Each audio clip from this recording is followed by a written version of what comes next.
Welcome back to another episode of an unpopular band opinion. And today, listen, before y'all get mad, and y'all probably gonna get mad at me regardless of the fact what I say. Today's topic: some bands rely too much on one song. Now, if you haven't subscribed, make sure you subscribe as well, and make sure that you like that. Go ahead and like it. Now, let's be honest with you. Now, we all heard some bands play one song the first time. Imagine hearing a band play a song that you have never heard before, and it's a banger at first, right?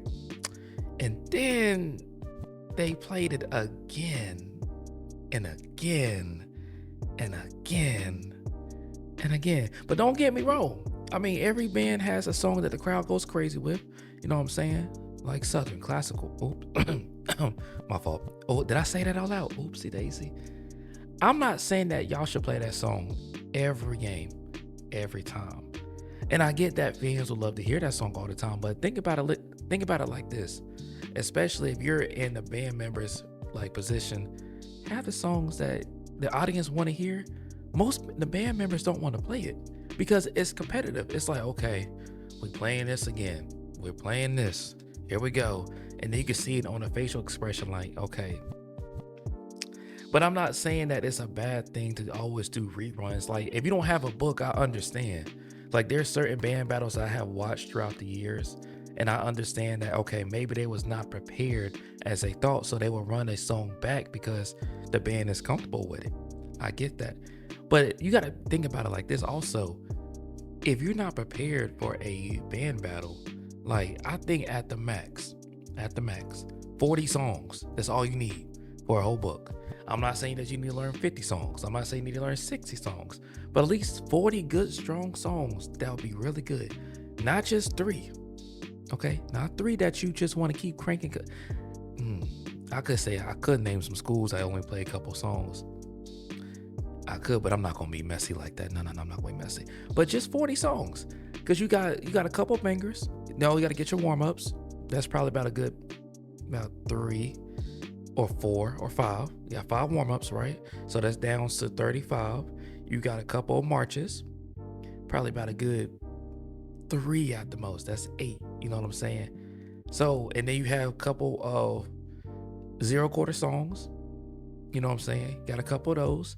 I'll probably say probably about 10 at the most, just in case. And then you have probably like a but you got to think about it. You got to know how to break it down in sections and not overdo it. I think the problem is we be trying to cram so many songs in a week. Like, you got to think about it. A football game is every other week. So if it's on a Saturday, it'll be next Saturday. And then you have to learn a whole new drill show.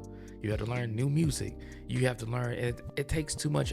Like, people don't understand the pressure that band members go through. You have to learn all of this music less than a week. It's not like a whole month where you can sit there and learn like a whole catalog of songs in a month and be fluent at it. You have to learn this stuff in a week.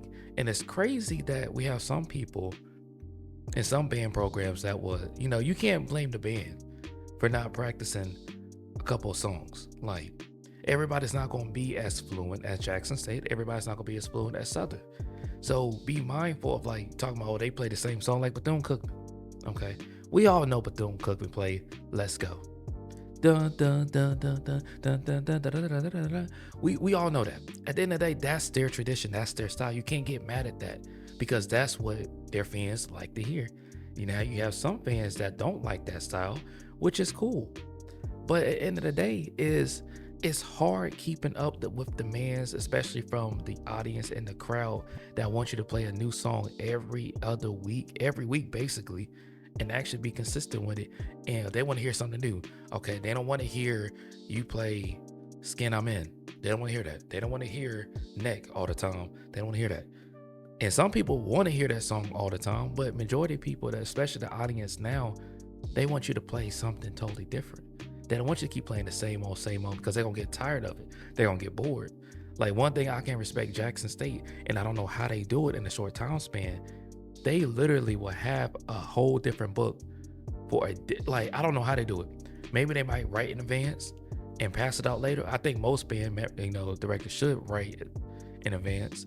Like, take the time in the summer to actually write different songs, pass it out, and be like, okay, we got a whole new book. And that could last you about a good couple weeks, you know what I'm saying? But you ain't gotta do all this extra stuff, man. Y'all talk about, oh, they play the same song. What if they want to keep playing it just because they're comfortable with it? It's not that they can't play any other song out there. Maybe that's just what the band director say, you know what, play it again. He may just like that. But let me know what you guys think. Do you think some bands just rely on one song?